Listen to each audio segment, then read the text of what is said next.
would have reached my goal of 130 or 40 days. And then after that, I thought we were just going to push into then it's just to see who has what reserves, and we'll go as far as we can. And that would get me through January into February. And I just thought, man, that's going to be miserable for people. And you were like, I can last through and I knew misery. I could do it.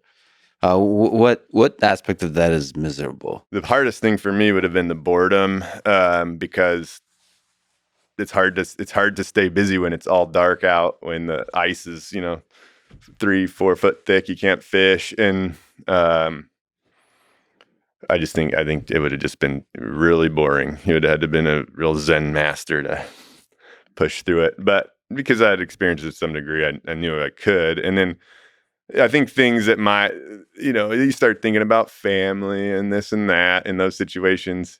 And I just knew that because I'd gone to all these trips to Russia for a year at a time, the time context was a little broader for me than I think for some people, because I knew I could be gone for a year and come back, catch up with my loved ones, bring what I got back, whether that be psychological or whatever it is, and we'd all enrich each other. And once it's in hindsight, that year would have been like that, talking about it. So I had that perspective, so I knew I wasn't going to tap for any other reason other than running out of food someday.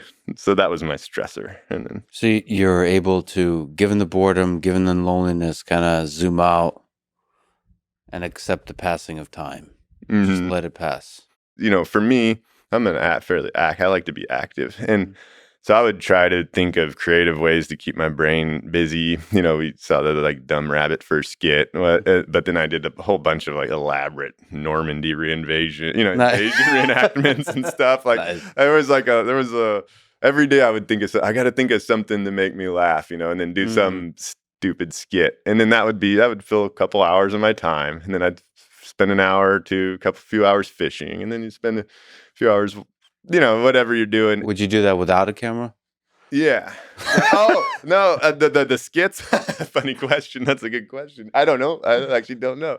That I will say that was one of the advantages of being on the show versus in Siberia. So no, because I didn't in Siberia just do skits by myself, but I didn't film it, and so it was quite nice to have this camera that made you feel like you weren't quite as alone as if you were just in the woods by yourself. And I think for me, I was able to, it was a pain. It was part of the cause of me missing that moose. There's issues with it, but I just chose to look at it as this is an awesome opportunity to share with people a part of me that most people don't get to see, so I just chose to look at it that way. And it was an advantage because you could do stuff like that. I think there's actual power to doing this kind of documenting, like talking to a camera or an audio recorder.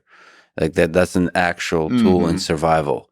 I had a little bit of an experience of being out alone in the jungle, and just being able to talk to a thing is much less lonely. It is. It really is. It can be a powerful tool, just sharing your experience. I definitely had the thought.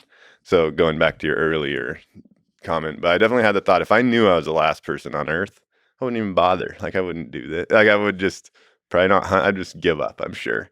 Because even if I had a bunch of food and this and that. But because I knew you're a part, you're sharing, it gives you a lot of strength to go through. And having that camera just makes it that much more vivid, because you're not just going to be sharing a vague memory, but an actual experience. I think if you're the last person on Earth, you would actually convince yourself. First of all, you don't know for sure. There's always going to be hope dies last. Yeah, hope really does die last. You really don't know. You really hope to find. I mean, if an apocalypse happens, I think your whole life will become about finding the other person. It would be, and there's a chance. I mean, I guess I'm saying if you knew you were, for some reason, you were the last. I wonder if you would. I wonder if that was a thought I had. If I knew I was the last person. Because out here I was having a good time, having fun fishing, plenty of food. But if I knew I was the last person on Earth, I don't know that I would even bother. But now, if that was for real, would I bother? That's the question. No. I think if you knew, if somebody, some way you knew for sure, I think your mind will start doubting it.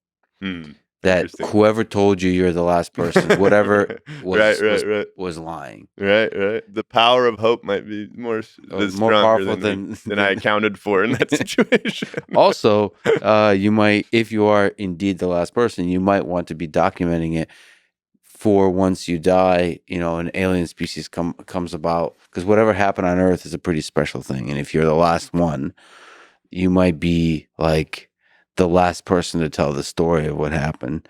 And so that's going to be a way to convince yourself that this is important. And so the days will go by like this, but it would be lonely. Boy, would that be lonely. It would be. Wow. Maybe delving into the dredges, the depths of Yeah, I mean, something. There is going to be existential dread. Mm-hmm. But also, I don't know. I think hope will burn bright.